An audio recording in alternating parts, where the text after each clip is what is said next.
السلام علیکم ناظرین، میں ہوں ملک وقار حیدر اور آپ دیکھ رہے ہیں فیڈر ٹی وی۔ ناظرین، اس وقت ہم اسلام آباد کے علاقہ سوہان میں موجود ہیں اور میرے ساتھ تشریف رکھتے ہیں جناب حاجی گلروز خان صاحب، جو کہ نائب ناظم ہیں جماعت اسلامی زون 2 اسلام آباد کے۔ ان سے بات کریں گے کہ جو موجودہ ملکی صورتحال ہے اور اس کے علاوہ جو جماعت اسلامی جو لوگوں کے لیے کام کر رہی ہے اور اسپیشلی جو سوہان کے اندر جو کام ہو رہے ہیں اس کے اوپر بات کریں گے۔ السلام علیکم جی۔ وعلیکم السلام۔ مجھے بتائیے گا، جماعت اسلامی نے اعلان کیا ہے کہ وہ پاکستان کو بند کرنے جا رہے ہیں، احتجاج کرنے جا رہے ہیں، کیا لایا عمل ہے اور یہ کیسے ہوگا؟ بسم اللہ الرحمن الرحیم۔ سب سے پہلے تو آپ کا بہت شکریہ، آپ آئے، تشریف لائیں اور ہمارا پوائنٹ آف ویو جو ہے وہ نشر کر رہے ہیں۔ اصل میں اس کے پیچھے تو ایک بہت بڑی کہانی ہے اور حالات ہیں ملک کے، اور اسپیشلی یہ جو مہنگائی کے زور ہے اور عام آدمی جو ہے وہ اس کی کمر ٹوٹ گئی ہے اور لوگوں کو جینے کے لالے پڑ گئے ہیں۔ نہ کسی کے پاس مطلب کھانے کے لیے کوئی آٹا، نہ کوئی راشن میسر ہے، نہ اس کے لیے بجلی ہے اس کے پاس، نہ اس کے پاس گیس ہے، نہ اس کے پاس جانے کے لیے جو ہے کرائے کے اتنے پیسے ہیں۔ یہ پیٹرول نے جتنا وہ مہنگا کر کے اور لوگوں کی جو کمر توڑ دی ہے۔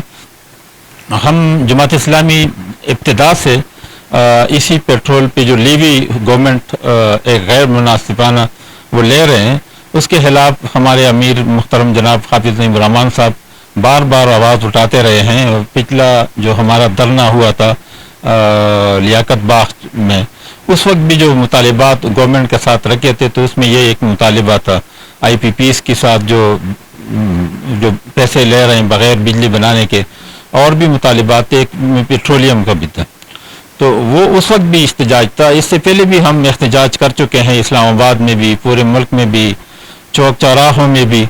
اس دفعہ چونکہ حکومت نے حد کر دی ہے اور بجائے کہ پیٹرول کو سستا کر کے انہوں نے بہت مزید مہنگا کیا اور پہلے وہ انسٹیبلٹی پیدا کی ہے ملک میں۔ اس سے یہ ہے کہ نہ کوئی روزگار کر سکتا ہے، نہ کوئی انویسٹمنٹ کر سکتا ہے، نہ کسی کو یقین ہے کہ کل کیا ہوگا۔ غیر یقینی صورتحال پیدا کر کے انہوں نے ملک کو بیڑا غرق کر دیا ہے اور عام آدمی کا تو ہے ہی ہے۔ تو اسی تناظر میں ہمارے امیر نے صاحب نے جو اعلان کیا ہے کہ ہم پورے ملک کے مین شاہراہوں کو بند کریں گے، موٹر ویز کو بھی بند کریں گے، تو ہم اس پہ لبے کہتے ہوئے ہم تیار ہیں، اور انشاءاللہ ہماری قیادت جو بھی حکم کرے گی جہاں پہ بیٹھنے کی تو وہ ہم انشاءاللہ وہاں جائیں گے اور بیٹھیں گے۔ اچھا، مجھے بتائیے گا، اب سوہان کی بات کرتے ہیں۔ سوہان سروس روڈ جو ہے وہ بننے جا رہا ہے بڑے عرصے کے بعد، اور سنا ہے کہ اس کے اندر یہ مدرسہ خالد بن ولید جو ہے یہ بھی آ رہا ہے، اس کو بھی جو ہے نا یہاں سے ہٹائیں گے، اور اس کے علاوہ جو سامنے قبرستان ہے، قبرستان بھی اس کے جو ہے نا وہ اندر آ رہا ہے، تو ان کو جو مردے ہیں قبرستان کے ان کو بھی منتقل کیا جا رہا ہے۔ کیا کہیں گے اس حوالے سے؟ جی بالکل، یہ ابھی چلو سروس روڈ تو اچھی بات ہے کہ بن جائے، اور ایک دیرینہ مسئلہ بھی ہے وہ ہے، لیکن اس کے زد میں آپ مسجد کو لے آنا، مدرسے کو لے آنا، قبرستان کو لے کر آنا، یہ بہت جاتی ہے۔ اچھا، یہ لنک روڈ جو پہلے بھی بنا، اس کا کام تھوڑا کر کے نیچے بنایا گیا، پھر روک دیا گیا، پھر عرصہ دراز کے بعد ابھی پھر کام شروع ہوا تھا تو کچھ یہاں سے پھر بنایا گیا ہے، لیکن آگے جا کے پھر اس کو جو ہے نا وہ چھوڑ دیا گیا ہے۔ تو یہ کیا سچویشن ہے، کیوں ایسا کر رہے ہیں؟ اگر انہوں نے روڈ کا ٹینڈر کیا ہے، بنانا ہے تو ایک ہی دفعہ سارا بنا دیں، یہ ایسے ٹکڑوں میں یہ کیا ہو رہا ہے، سمجھ نہیں آ رہی۔ بس ویسے میں ابھی پرسوں گیا تھا وہاں پہ، یہ جو گورنمنٹ پرائمری مڈل سکول ہے سوہان کا، وہاں پہ کوئی 500-600 کی تعداد میں بچے پڑھ رہے ہیں، تو ان کا پانی کا مسئلہ تھا، میں ادھر گیا تھا ویسے ہی، تو وہاں پہ روڈ جو ہے یہاں سے انہوں نے شروع کر کے جہاں پہ پانی رکتا ہے ادھر ہی انہوں نے روک دیا۔ اب وہ پانی جو تھا وہ سارا ادھر اکٹھا ہو کے رکتا ہے بارش کا۔ اب اگر یہ جو روڈ ہائی وے سے انہوں نے سروس روڈ تک ایریا ہے، اب اس کے اوپر سروس روڈ آ رہا ہے تو اسی سے وہ کیٹ دیں گے۔ اب 1 مہینہ پہلے آپ نے بنا دیا ہے اگر یہی روڈ آ رہا ہے اور آپ یہاں بھی بنا رہے ہیں تو پھر اس کی جگہ پہ وہ جگہ بنا رہے ہیں جہاں اسکول کو کراس کر کے جہاں پہ پانی رکتا ہے وہ جگہ بن جائے گا. یہ تو ویسے بھی ابھی اکڑ جائے گا, اس کا تو کوئی پیدا نہیں ہوا. اور اس کی 3-4 دفعہ انہوں نے افتتاح کی اور ویڈیو فوٹو سیشن بنائی اور یہ کیا کہ جی ہم نے کوئی بڑا تیر مارا ہے اور 3 سال میں ایک روڈ نہیں بنا سکے. تو میرا خیال میں ہمیں جماعت اسلامی کو چھوڑ دے تو شاید ہم دکھا دیں گے کہ کیسے بناتے ہیں لوگ. اچھا, جو الخدمت فاؤنڈیشن ہے جماعت اسلامی, وہ کیسے لوگوں کی ہیلپ کر رہی ہے؟ دیکھیے یہ آپ نے بڑی اچھی بات کی. جماعت اسلامی الخدمت فاؤنڈیشن اس کا جو ادارہ ہے خدمت کا, ہم یہاں پہ مختلف شعبوں میں لوگوں کی خدمت کر رہے ہیں.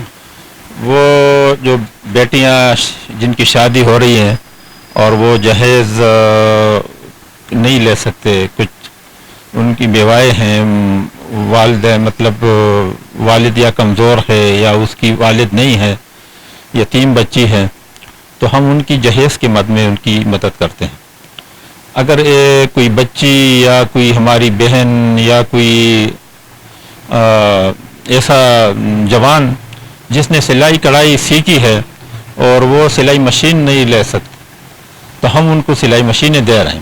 اور الحمدللہ اسی سوہان میں ہم نے کوئی 65 کے قریب مشینیں دے دی ہیں. اس سے زیادہ ابھی درخواستیں 100 سے اوپر ہو جائے گی جو ابھی پروسیس میں ہیں. اور وہ نوجوان لوگ یا ہماری بہنیں جو گھر پہ کوئی کام کرنا شروع کرنا چاہتی ہیں, یا وہ جوان ہمارے بھائی جو کوئی ٹیا لگانا چاہتے ہیں, فروٹ کا, سبزی کا, کوئی موبائل شاپ, کوئی دوسری چیزیں, اور ان کے پاس پیسے نہیں ہیں, تو الخدمت ان کو 1 سال کی مدت کے لیے 1 لاکھ روپے تک قرضہ بغیر سود کے, 1 پیسہ اس کے اوپر سود نہیں ہے, وہ ان کو فراہم کر رہا ہے تاکہ وہ آپ اپنا روزگار شروع کریں اور قسطوں میں وہ پیسے جو ہیں واپس کر دیں. تو یہی خدمت جو ہے وہ کر رہے ہیں. پانی کی جہاں پہ پانی نہیں ہے پینے کا, وہاں پہ ہم پینے کا صاف پانی مہیا کرنے کی کوشش کرتے ہیں. واٹر فلٹر فلٹریشن پلانٹ جو ہے وہ لگاتے ہیں, کوئی بور کرنا ہو تو وہ کرتے ہیں. اور اس کے علاوہ جو ہے مطلب ایسے کچھ بچے ہیں جو کتابیں نہیں لے سکتے, ان کے لیے ہم بکس اور کتابیں جو ہیں یونیفارم وہ مہیا کرتے ہیں. ایسا شعبہ نہیں ہے جس میں الخدمت جو ہے لوگوں کی خدمت نہیں کر رہی, اور یہ خاموشی سے ہو رہا ہے. اس کی کوئی وہ پروٹیسٹیشن کوئی تشہیر نہیں ہے, اور سوہان کی عوام کو, پورے پاکستان کی عوام کو انشاءاللہ وہ مہیا ہو رہی. آپ کوئی میسیج دینا چاہیں گے؟ میں آپ کی چینل کی وساطت سے یہ سوہان کے جو ہمارے بھائی ہیں ان کو اسپیشلی اور پورے ملک کے جو عوام ہیں ان کو عمومی طور پہ میں اپیل کرنا چاہوں گا کہ اگر آپ نے اس ملک کی بقا کو بچانا ہے اور اپنی نسلوں کو, آئندہ نسلوں کو بچانا ہے, اور اس مہنگائی سے اور یہ پیٹرول کی ظالمانہ پالیسی سے اگر بچنا ہے, تو پلیز 7 اگست کو بلا پارٹی وابستگی کو بالائے طاق رکھتے ہوئے, جماعت اسلامی کے ساتھ آپ کا تعلق نہیں ہے کوئی بات نہیں, جس پارٹی سے بھی آپ کا تعلق ہے, جس شعبے سے بھی آپ کا تعلق ہے, خدا را 7 اگست کو باہر نکلے اور یک زبان ہو کر اس حکومت کو بھاگنے پہ مجبور کریں.